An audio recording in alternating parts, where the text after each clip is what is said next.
Welcome to IMTV. I'm Alan Keyes, and this is Let's Talk America. Today, we are going to talk with a wonderful and unique and fascinating guest.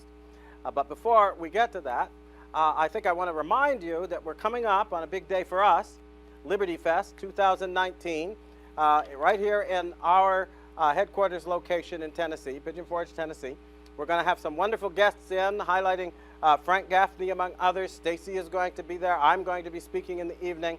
And we're going to be talking about a range of issues of concern to people in this country, the Constitution and whether it's eroding, for example, the Article 5 Convention and the people for and against it and what that means and implies. We'll be talking about the health care difficulties. And we'll also be talking about what looks like a generalized effort to attack the very foundations of the United States, and particularly the understanding of God and faith on which the country was originally founded, and whether we can survive these things. I think it's going to be a great time, but don't think that it's just going to be all serious discussion. We're also going to have a wonderful evening. I'll be holding forth a little bit, and hopefully in an optimistic way, and Michael English will be joining us to regale us with song, lift our spirits, and end the day on a high note of optimism, which I think we can all share as long as we're committed to making sure we have the courage to look for the truth and act on it. And I would have to say that the guest we have this evening is, I think, one of the people who epitomizes that kind of courage, more perhaps than anybody out there who is doing journalism, investigative journalism. There are so few who are willing these days to simply look for, report accurately, and stand for the truth, and not be daunted by any environment of intimidation that can be created. Pamela Geller, you've probably heard her name. You can see her on all the major outlets, as they call them, of what we not very lovingly call the fake media, but leave that aside. You can see her everywhere. CNN, the newspapers like the Washington Post, the New York Times. She is a true celebrity, but she also deserves to be well and better known, and she has been recognized for her courage and for her work in trying to promote a better and more truthful understanding of what is happening in the world, the nature of terrorism, the threat from Islam. She speaks with an undaunted voice, but also one that is singularly well informed. And I am happy to have you on the show tonight, Pamela. Thank you for being with us tonight. Thank you for having me. The first thing that was on my mind, it's in the headlines these days, and I was wondering what you make of these attacks that have taken place in Sri Lanka and how they relate to the situation in other areas of the world, because this looked like a pretty well orchestrated effort to terrorize the whole country, and that suggests the kind of coordination that a lot of times I think people want to deny. Oh, this is not really going on. That doesn't happen. This isn't an orchestrated effort. And it seems particularly targeted in this case at Christians, but also others. What do you make of what happened in a country that had they'd had a civil war, it looked like they had gotten past some of the worst difficulties, and now suddenly this erupts? Is it that sudden, or should we have been looking for it? Well, it's jihad, and the global jihad is happening everywhere. Easter and Christmas have become particularly treacherous for Christians, and particularly in Muslim lands. This is not an Islamic country, but it has a large Muslim population. And what we're seeing in the West is this denial. Now, of course, you can avoid reality, Alan, but you can't avoid the consequences of avoiding reality. And we knew yesterday that we knew the names of 3 of the jihadis right away, but the mainstream media, the Western media for the most part, refused to report it. Even the bright lights of the West, like Barack Obama and Hillary Clinton and so many others, referred to the victims as Easter worshipers. Why didn't they just call them, chocolate bunny eaters? I mean, it's just absurd, this denial of the war on Christians. There is very much a war. They targeted Christians on their holiest day. Why? And why does no one ask that? It's because the Quran says to strike terror in the enemies of Allah. That's Quran 860. And worldwide, it's always the same. When it's jihad, They ignore it or they play down the motive. When it's anything else, the collective West is guilty of quote unquote white supremacism. And we see the jihad advancing, and we also see the stigma of talking about it advancing as well. Well, one of the things I particularly noted in this situation was that that very reluctance you talk about, reluctance to deal with the reality of the situation, because people seem to be mesmerized, perhaps, by the propaganda notion that Islam is a religion of peace. And you always have to be wondering when these things occur, if Iran is a religion of peace, why is there so much involvement of people who believe in the Quran and so forth in these episodes that break the peace and that break it behind articulation of an ideology which one of the jihadists involved, one of the leaders involved, is known for saying that in that very context in Sri Lanka, that the objective of the Muslims is not to get along with other people. It is to rule, because that's what they are mandated to do and have to do according to Allah.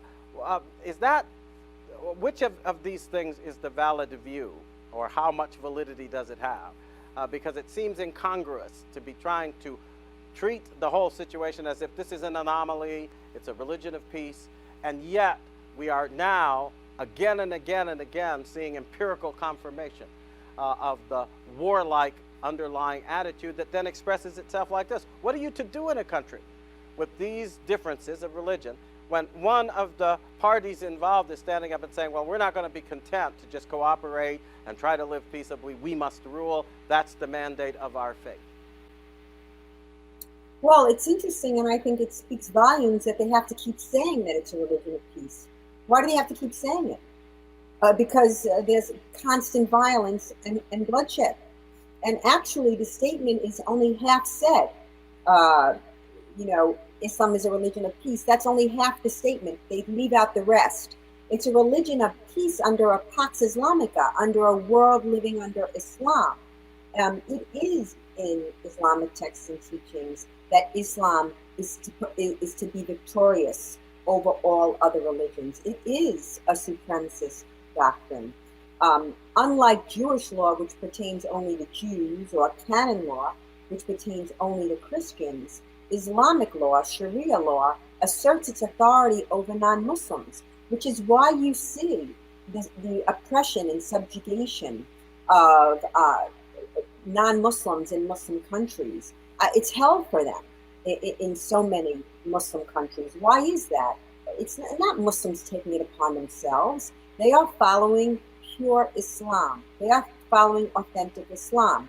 And when people talk about reformers, the fact is, under Islam, like apostasy, which is punishable by death, any attempt to reinterpret or reform Islam is the crime of hypocrisy. And hypocrisy is punishable by death. This is this is a key point. In Judaism, Jews are taught always to question and to question. That's why if you have two Jewish people arguing, you have three opinions. It's a constant battle. It's an intellectual struggle. That is not allowed under Islam. So I know for a fact that we are familiar with that kind of discussion, because it always goes on between Stacey Canfield, one of our hosts here, also at IMTV, and I. We see eye to eye on many things, but Stacey is wonderful for questioning and raising the questions that need to be answered to keep you thinking. And I think you may have a couple. I do have one. I mean, how much of what you were seeing in Sri Lanka could be just more or less almost tribal? I heard there were some attacks by Christians on the Muslim community previous to this attack. How much of that do you think is just either, I'm not sure if you want to call it blowback, or just something that's a communal issue versus not so much a religious attack, but hey, this tribe over here attacked this tribe over here, and yes, this tribe over here is all Muslims and this tribe over here is all Christians, but it's more of a regional thing more so than a religious thing? Frankly, there is absolutely no human or intellectual excuse for bombing churches, killing close to 300 people, injuring 500, Plus, they found an additional 85 bomb detonators in the bus station. Once again, here we are in the wake of a jihad attack. The bodies are still warm. The blood and flesh is in the streets. And we're being told that there was some Christian attacks. I do not know of any attacks. Also, are people not allowed to defend themselves? When did self-defense become an offensive argument? And honestly, if, in the wake of the Christchurch mosque shooting, which was horrific, but here you had one man who subscribed to his own crazy political sort of hodgepodge philosophy. He called himself an eco-fascist. He called himself an eco-terrorist. He was a communist. He hated Muslims. He was just like a political crackpot. And there's always going to be crazies or crazy people, murderous people in the world. We're talking about an ideology that calls for the wholesale slaughter of non-believers. It's not just Sri Lanka. This is happening in Thailand. This is happening in the Philippines. This is happening in Kenya. This is happening in the Central African Republic. In Nigeria, there's a genocide of Christians by Muslims. Israel is a jihad against the Jews. Yes, they try and frame it differently. They have a marketing spin on it. It's called Palestinianism. But before the 67 war, there was no such thing as Palestine. It was called Greater Syria. And the Muslims were still conducting this war against the Jews, even before 1948. Before 1948, the Muslims were conducting pogroms against the Jews. Their leader, the leader of the Muslim world, the Mufti al-Husseini, was aligned with Hitler and raised Muslim armies for Hitler. There seems to be a dearth of actual historical and accurate facts in this war. But I'm sorry, sir, the idea that there was some tribal, this didn't happen in a tribe. This happened in Sunday Mass for Easter. And this is not tribal. This is rooted in Islamic texts and teachings. The Quran commands them to do this. And until the world demands that Islamic universities and imams and scholars expunge Islamic texts and teachings of the verses that incite to genocide, it's only going to get worse. The West subjugating itself, accommodating itself to Islamic law, to Sharia law, will only give way to more demands. That's what you're going to see. For example, one of the jihadis was a prominent Muslim preacher with a YouTube channel. Now, my YouTube channel has been demonetized. Many of my videos, which are just news clips, have been unlisted. Why did YouTube allow his channel to remain while removing those of conservatives? Well, don't you think, though, and I noticed it even in the reaction of the government and other things, because people seem to walk on eggshells because they fear that the people in government fear that if they do this or that, their whole country is going to be engulfed in a conflagration. But what would be the match for that is what's important. And I think part of it, because we're always hearing people compare Christianity and Islam. The Pope the other day was practically talking about how the close relationship they can have. And yet one fundamental difference is that if somebody puts a gun to your head and says you must convert to Islam and you do so, that's accepted as a conversion. If somebody puts a gun to your head and says you must convert to Christianity or I'll shoot you, Christ himself said that the result of that is not a valid conversion, because you must convert with your heart, and that must be a choice of your goodwill, not something that can be the result of fear and power. But if you have a religion that says it can spread itself by fear and power, then people will take the initiative because that's how they evangelize. Yes. Well, those are the two symbols. Those are the two symbols of Islam: the Quran and the sword. And another important aspect is you cannot leave Islam. Once you convert, or you're born a Muslim, you cannot leave Islam. It's under penalty of death. I cannot tell you how many Muslims write me on a regular basis, begging me to get them to freedom, begging me to get them to help because they want to leave Islam. but they're afraid. And I tell them all the same thing. I tell them, first, tell no one.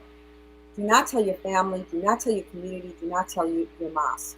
It reminds me of the little girl from Ohio, Rifka Baria, a Muslim in Ohio who had left Islam and converted to Christianity and was a secret Muslim for 3 years. And then her mosque, who was spying on her via Facebook, found out, told her parents. And interestingly enough, they had tried to take her to Sri Lanka, where they were originally from. She said, I can't go back there. They will kill me there, or they'll put me in an insane asylum. That's what they do to apostates.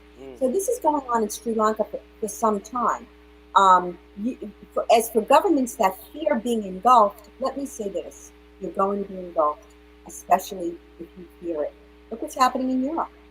I mean, whether it's France, whether it's Germany, in the UK, in Denmark, with the hijra, with the jihad immigration, literally millions of Muslims from jihad countries immigrating into Europe, the entire daily social fabric of their lives has changed, and changed dramatically. Will the media talk about it? Absolutely not.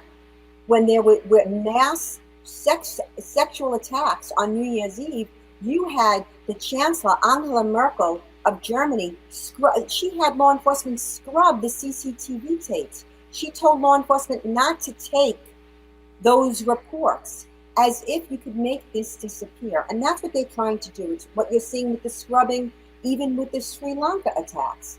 That's exactly what you're seeing. The idea that if we don't talk about it, it's not happening. If a tree falls in the woods, is there anyone there to hear it? So on and so forth. It is happening, and it's getting worse, and it's a different kind of war. It's almost like a war in slow motion. The West isn't used to that. They declare war, they go to war, there's a winner, there's a loser, and we move on. That, if you know the 1400-year Islamic history, you know that the war is never over. There are reprieves, there are hudnas, which is a truce. There is no such thing as a, peace. They sign a hudna, which Muhammad says is a 10-year truce, so that the Muslim world can rearm, regroup, and strike again.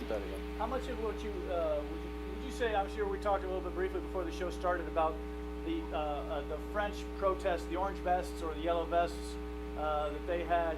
That I heard a little bit at the very beginning, that was part of a protest against some of the immigrant waves. And how much of you think with the burning of the Notre Dame, how much of that, the immediate capitulation by the Vatican to say this has nothing to do with terrorism, this is a electrical fire, do you think that really ties into the belief that if we don't talk about it, it will go away? Do you think they're too connected? Well, wait, before you start, we need to take a little break. We will be right back with a continuation of our discussion, which, as you can see, Pamela, has moved exactly in the direction I thought it might. Because I think, and by the way, it will start to gradually, I think, to be brought home to us here in the United States. But we must first, I think, draw accurate lessons from the experience of Europe, and I hope you'll give us a hand right after we come back here on IMTV.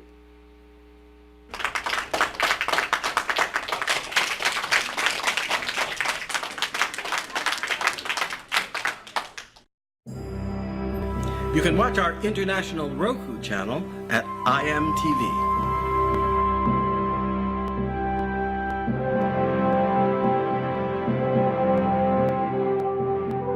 Well, I think we need something like IMTV because of what is obviously going on in our society. Look at Facebook, look at Twitter, look at all of the various things, even on television and in the newspapers. There is a general offensive now against Christianity that is leading all of these powerful media barons and techno-geeks. They're all trying to hound Christians out of the public discussion, out of the public discourse. They're trying to force Christian people to aid and abet and repeat things that are obviously against the will of God and that are lies and deceits. We can't do that, obviously. We need to stand forward and speak the truth. And therefore, in this age of persecution, We need to have an outlet that will provide people of Christian conscience and Christian conviction with the courage to stand by the truth and in the face of all those destructive things that are coming against the very most important founding premise of the United States, which is that our rights and our authority as a sovereign people come from Almighty God.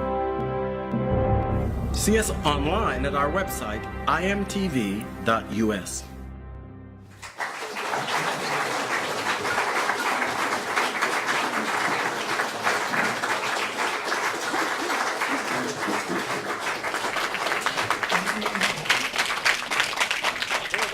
And I'm Alan Keyes. Welcome to Let's Talk America. In our second segment here with Pamela Geller, we have, Pamela, it's a rare experience to sit and listen to you talking about this.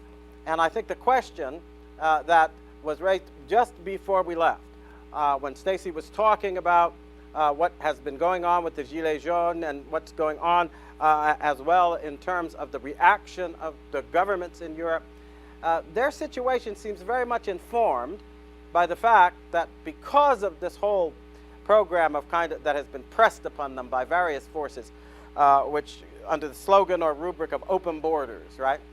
As if that is not a kind of pipe dream, but let's leave that aside. Now you have folks and Muslim populations, they're sprinkled in certain countries all over Europe, all over the country. This is certainly true of France. And I've seen and heard from people going back and forth to Paris and other places that it has really resulted in a major transformation of everyday life in some places, including aspects of the Muslim immigration that have cut people off from parts of their city or parts of their country, which are now part of an Islamic community that is pretty much running itself, and that the governments have kind of backed off and are no longer asserting the sovereignty of the French people over areas of their own territory. And you were, the question was raised about this and what it is doing to the governments in Europe. And you were about to tell us a little bit about your sense of what has been happening amongst the European populations, how this is contributing to perhaps a fearful government attitude when dealing with the reality of Islamic terror and the response that should be there. What do you think is going on? What's the root of it?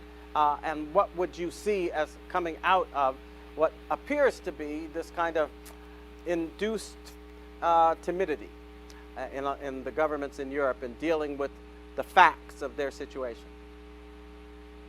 Well, what you're seeing is the Islamization of Europe. The zones, the areas that you refer to, the no-go zones. It's not even so much that they've just been left to be. It's that the authorities, law enforcement, cannot go into these areas without being attacked, without being ambushed. In many cases, it's actually instances, fires are set or calls are made into the police station to lure them into a trap. Increasingly, you have areas now that UPS will not go. And they are Sharia zones, and they are run by the Muslim authorities in these areas, and they are incredibly dangerous for non-Muslims. And of course, along those lines, I heard two reports. One about the fire at Notre Dame. One of which caught my attention because it suggested that there seemed to be some kind of tardiness in the actual response of the emergency forces to trying to get organized to put the fire out, and the other was a reluctance on the part of the French government to even entertain the possibility of arson, and they have stuck with the story that this was about renovations and so forth. One of the things that caught my eye, as I said to you before the program began, was your report on the people who were doing the renovations and the kind of experience they had, the kind of background they had, and the kind of precautions they took. Could you share a little of that with the audience? Because I thought it fascinated me, but it's not information, it appears, that we're going to be getting anywhere else if you don't share it with us. Well, again, the media is self-enforcing the Sharia. They are Sharia compliant, and uh, I don't know how much we'll really get about what happened at Notre Dame. It's very, very sad to say, but look, you have Chancellor, again, Angela Merkel meeting with Mark Zuckerberg, demanding, and he acceded that all anti-migrant posts be banned or censored. Anything anti-Islamic or anti-jihad be banned and censored. We see the governments in France doing, enacting these Sharia laws. Look at Brigitte Bardot. She has been charged no less than 6 times with quote unquote hate speech. I mean, she's an icon of France, so no one is safe. As for Notre Dame, it was interesting originally that they first said that it was electrical. When there is absolutely no electrical apparatus on the roof, each restoration, historians, architects, experts, there's no source of heat up there. They work with extreme caution. No electrical apparatus is allowed. There's a very high performance alarm system in place and very strict supervision of all the people that are up there. And by the way, no one was allegedly up there. We don't know who was up there, but no one, every company that was working on the restoration said none of their men were up there. In addition to that, the architect, the chief architect of the Monuments Historiques, the historical monuments, his name is Philippe Villeneuve, who's responsible for refurbishing of the spire, said work had not even started yet. The scaffoldings were being built. There was no work. There was no work being done. So everything was being done to avoid any source of heat near the wood of the roof. So there was no electrical plug, no welding, and Mr. Villeneuve, I may be saying his name wrong, so please forgive me. Mr. Villeneuve said, quote, the hot spot hypothesis is not the right one. And the head of the company that was building the scaffoldings, which was Europe Scaffolding, that's the name of the company, Julien Lebras, was interviewed by French TV, and he said, all I can say for the time being is that at the moment of the fire, absolutely none of my employees of my company were present. So everything that they're sort of throwing out there and talk about a rush to judgment has been refuted by the authorities, by the architects and the restorators working on the renovation of Notre Dame. They do want this to go away. Honestly, I'm sure they are not happy about it, so don't misunderstand me, but relieved that people are talking about something else. That people Well, I are thought talking it was about. kind of interesting because usually you allow when something this tragic happens, and I think those of us who are familiar with Paris, and I studied over there when I was younger for a year, and lived not far from Notre Dame. I'm a Catholic. I used to go there for worship, and so you develop a sense of it, a little attachment to it. And when I first heard the news, a friend called me up to tell me about it, I felt a physical reaction.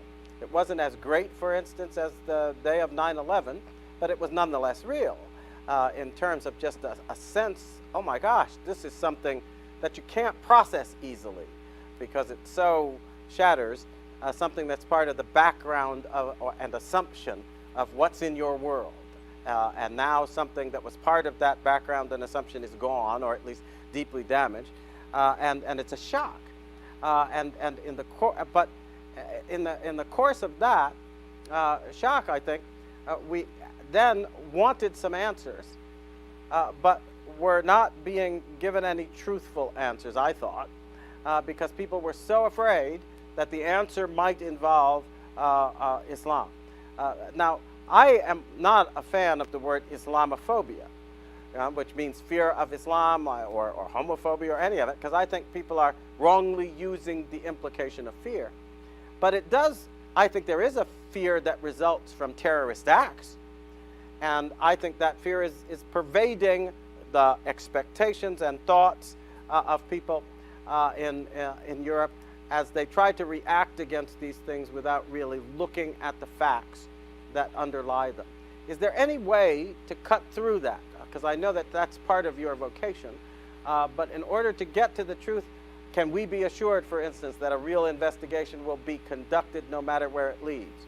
Or are we going to see more and more of these instances where we sort of look the other way and are unwilling in these governments to try to proceed to the truth and then share it with the public, that at the end of the day, if these countries are really self-governing, right, democratic, the way they always say in the parlance these days, how can people participate in the exercise of that sovereign choice whereby ministers and prime ministers are chosen if you're continually going to refuse to let them see the truth and let them know the true situation in which they find themselves? Isn't that itself a form of manipulating dictatorship that is hiding things from them that they really need to factor in to their judgments when they're making political choices, but it's being withheld? This then means that quietly and insidiously, this whole deployment of Islamic terrorism is effectively overthrowing the governments of the West, ceasing to be constitutional democratic republics, and instead being republics that are ruled by fear and possibly ambition in governments and ignorance among the people. Is that going to happen? That's happening. Of course, information is being withheld. You know, people don't know that the workers that were refurbishing the roof are the best and most specialized craftsmen in the world, or that the workers stopped at 6 o'clock and the fire started at 6:50. You're not seeing this in the New York Times. You're not seeing that there was no electricity allowed near the roof. Worse than that, you say, what can people do? Well, people were doing it. They were sharing information on Facebook, on Twitter, on social media, Instagram, and we are systematically being shut down. I mean, I have millions of followers on Facebook, and my feed is blocked. Google has delisted my website. I've been doing this work since 9/11. I'm not in the search results. Twitter has shadow banned me. Google AdSense has terminated my account. I am hardly unique in this. I'm not unique in this at all. This is happening to all of our conservatives, which is, and it certainly was stepped up after President Trump was elected, because the left having control of everything. They have control of movies. They have control of music. They have control of the media. Everything has, a leftist bias. Some incredibly, hard. Some softer, but it's all to the left. And so, how did this happen? How did President Trump get elected? And it was people talking to each other. And how do we talk to each other today? We talk to each other through social media platforms. And this is really, I think, where the crux of the battle is, in the war, in the information battle space. And it is a war. And everything that happens in this war, the bullets, the bombs, and the bloodshed, comes as a result of what happens in the war, in the information battle space. And what you are seeing is a totalitarianism by the left. There was a time my colleagues and I spoke on college campuses quite frequently. We haven't spoken in years. And college campuses have become really hotbeds of radicalism and leftist inculcation. As for Europe, it's really even tougher for them, because this kind of speech has been criminalized. Sharia, it's Sharia law. They call it hate speech. Hate speech is a euphemism for the Sharia, for Islamic law. When I always hear the word phobia, I always think that whenever I hear phobia, it says it's a definition of an irrational fear. A lot of people could say it's not a phobia, it's a rational fear. There is a reason behind it. It is good. But when you talk about the shadow banning, when you talk about Facebook shutting people down or Google shutting people down, I know there's been, and I'm not sure if you've kept up with, a lot of hearings in Washington about these groups, about the way they shadow ban people, the way they censor people on Facebook. Do you think there's something that could be done? I mean, are we going to have to say we have to completely scrap Facebook and go to some other new platform that allows everything? Or do you think there's something that could be done to fix a Facebook, a Google, to where they have to be fair, balanced, neutral? Stacey, that's an excellent question. And it is a very tricky question. It is a slippery slope, because if you give the government control over speech, look, remember, it's not the Fifth Amendment, it's not the Second Amendment, it's not the 10th Amendment, it's the First Amendment, freedom of speech. And political speech is the most protected speech because, who would decide what's good or what's forbidden? The government? I mean, a democracy, a free society is contingent upon freedom of speech, or, a tyrant could wreak havoc unopposed. So these are very, very key questions. So we have to be careful, because whatever power you give the government, if, let's say, someone like a Hillary Clinton and her motley crew were to be elected into government, they would use those powers and it wouldn't be good. But I believe that social media has become the public square. In the last century, you had a telephone number, and that's how you communicated. Today, you have an IP address. That's your number, and that's how you communicate. Could you imagine if AT&T listened to your phone conversations and heard something you said and said, "Oh, sorry, that's an unacceptable position. We're taking your phone away." That's what's happening now. Yeah. The only way out of this that I see is that Facebook, you can't scrap and start again. This is the platform. This is how society evolved. It is a utility. And while I am an individual rights advocate and I am a capitalist, I don't believe in nationalization. I do believe that Facebook and Twitter are utilities. And Well, because they are utilities, our First Amendment rights should be guaranteed on these platforms, not to incite to murder, but everything outside of that. If people want to talk about Mein Kampf, let them. I'm not worried about their ideas. There are always bad ideas. My ideas are better. My ideas of freedom, individual rights, and liberty for all, equality for all under the law are better. My ideas will win. But if you shut me down and people only hear what you know what? It's fine. It's fine. Unless you're inciting to murder. Well, one Unless of the you're things, inciting genocide. And much of the Quran, there are many hundreds of texts and verses that call for slaughter and call for genocide. That would not be allowed. one of Those the things verses. that intrigues me, and you actually put these two things together just now in a way that I wish that everyone would. Because in the first instance, there is a basis already in existence for making a judgment about what is going too far. If you understand that you're dealing with accommodations, public utilities, those kinds of things, we already have laws on the books that deal with discrimination, and viewpoint discrimination is not allowed. And why not? Because, as you just identified it, the first and most important aspect of speech is political speech. And that literally translates into full English as the speech of those engaging in their business as citizens. Polites, the Greek word from which it comes. But for us, that's the exercise of our sovereign role. It is it's actually, we are collectively doing the work of the sovereign when we choose the president, when we choose the legislators, and so forth. Why isn't it an act of lèse majesté to attack the sovereign while he's in the course of collecting the information required to make the judgments he must make in the public good and for the sake of the common good of the whole? That should be something people start introducing into law and forcing the judges in our system to address. See what they have to say, and whether they're going to follow what I think is the strictly reasonable ratio, as they call it in the law, the logic, that then supports exactly what you just said. Because it's what makes sense, and yet this is not only an individual question. What I just articulated is a question of how the body politic, which is effectively the sovereign in countries that are ruled by the votes of the people, the body politic is under attack in its most vital function, which is collecting accurate information so it can make accurate judgments. That's basically an attack that, if you let it go, is going to combine then with letting these kind of terrorist attacks go unanswered. We'll be under physical and emotional and finally direct political assault, which then represses our ability to communicate with each other and reach judgments as a body politic that makes sense.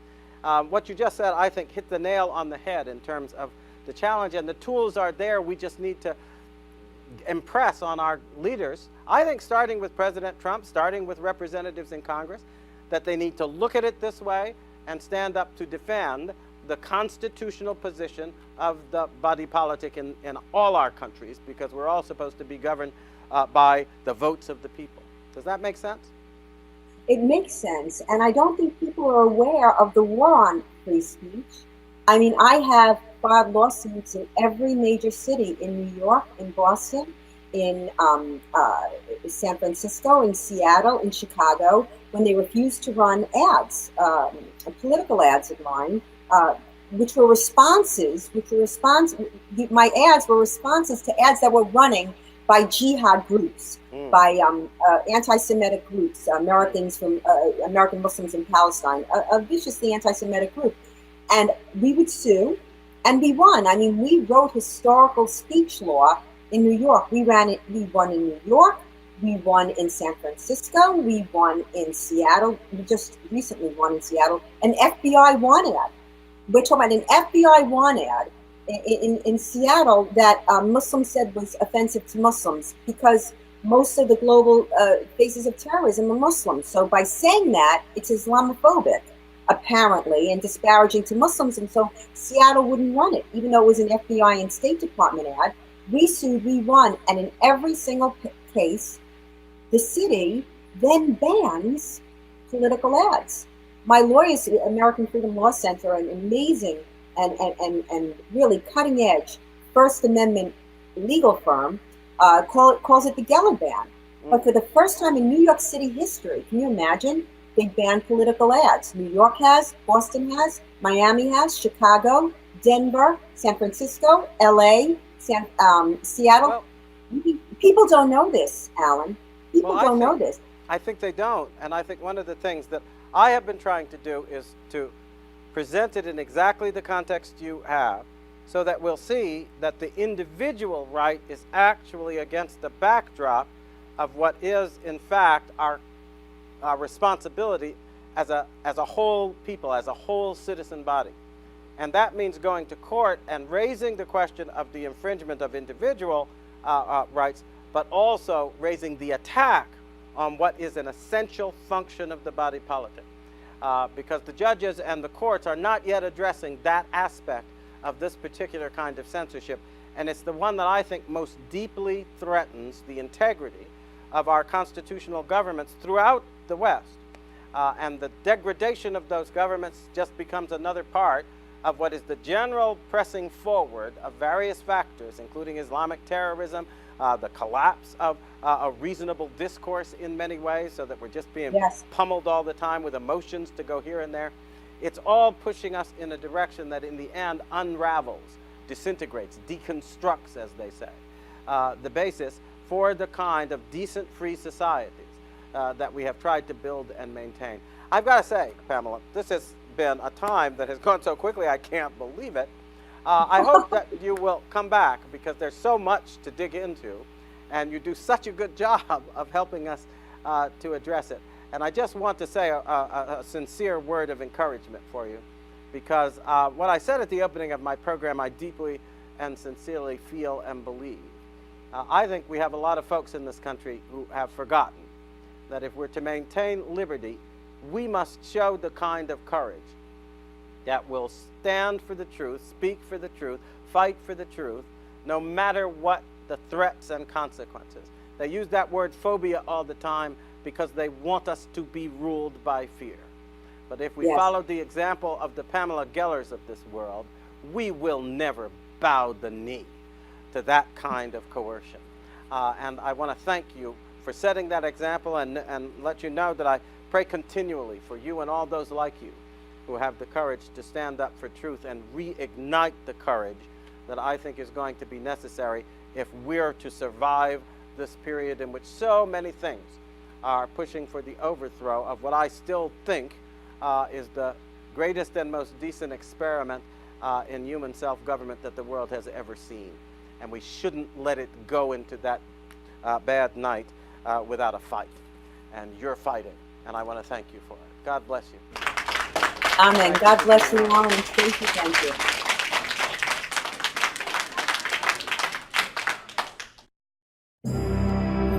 You can watch our international Roku channel at IMTV.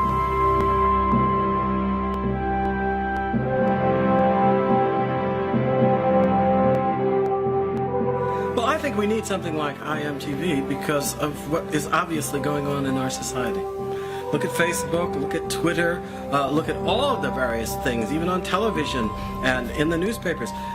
There is a general offensive now against Christianity that is leading all of these powerful media barons and techno-geeks. They're all trying to hound Christians out of the public discussion, out of the public discourse. They're trying to force Christian people to aid and abet and repeat things that are obviously against the will of God and that are lies and deceits. We can't do that, obviously. We need to stand forward and speak the truth. And therefore, in this age of persecution, we need to have an outlet that will provide people of Christian conscience and Christian conviction with the courage to stand by the truth and in the face of all those destructive things that are coming against the very most important founding premise of the United States, which is that our rights and our authority as a sovereign people come from Almighty God. See us online at our website, imtv.us.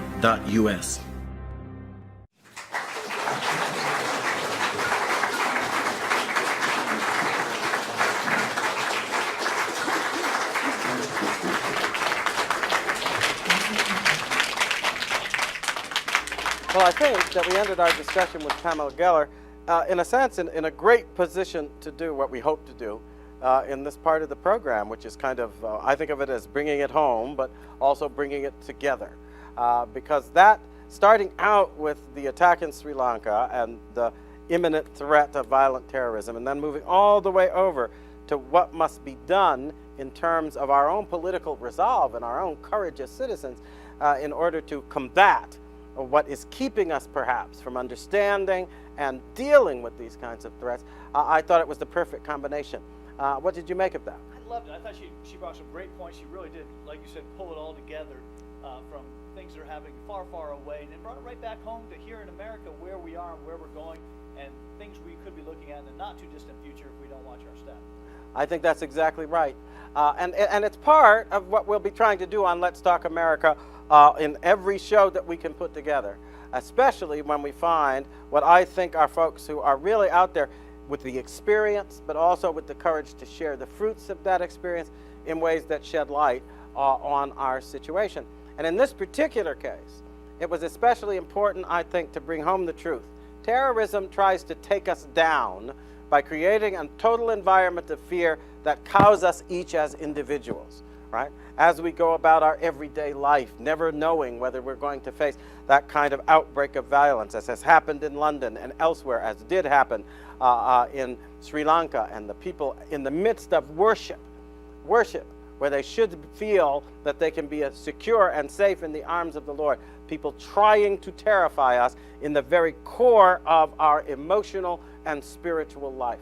But the response that's needed, the combination of accurate and truthful knowledge and information, that seems to be the key. But one of the things we also know here on IMTV and try to emphasize is that accurate information and the courage required for it requires that our hearts be filled with the kind of commitment to truth that is required. And I think that's been one of the most important things that Christianity, for example, has contributed to the sustenance of liberty in the United States. Because that core belief that we have to worship God from our hearts, and if we do, the grace of God, which results, can give us the peace of mind and the courage of will to stand fast, therefore, in the liberty wherewith Christ hath made us free. That connection between our God and our courage, our God and our faith, our God and the willingness to stand forward and defend our liberty is something we need to focus more on, I think. Because in that precinct of our faith, terrorism can be banished along with fear, and we can go about the business, which does require much courage, of being truly fulfilled and responsible citizens of the United States. And I think our example, if we conquer that achievement, will help to strengthen the will and resolve of free countries throughout the earth. I hope you'll join us again here on Let's Talk America when we take another such excursion, trying to go from the things we see immediately in front of us to their consequences, and then to the resolution that will give us what we need, not only to take the next step and begin to see what it must be, but also to remember the faith that is the ground for the courage required in order to make sure we do. Come back and join us again here on Let's Talk America. Thank you for being with us this evening.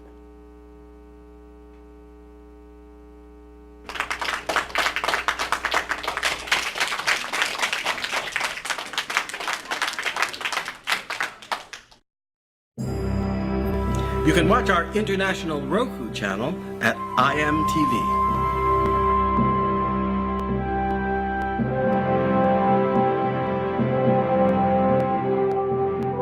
Well, I think we need something like IMTV because of what is obviously going on in our society.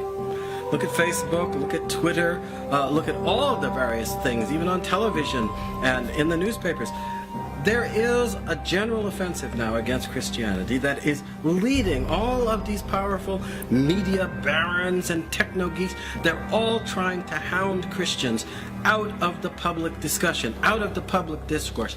They're trying to force Christian people to aid and abet and repeat things that are obviously against the will of God and that are lies and deceits. We can't do that, obviously. We need to stand forward and speak the truth. And therefore, in this age of persecution, we need to have an outlet that will provide people of Christian conscience and Christian conviction with the courage to stand by the truth and in the face of all those destructive things that are coming against the very most important founding premise of the United States, which is that our rights and our authority as a sovereign people come from Almighty God. See us online at our website, imtv.us.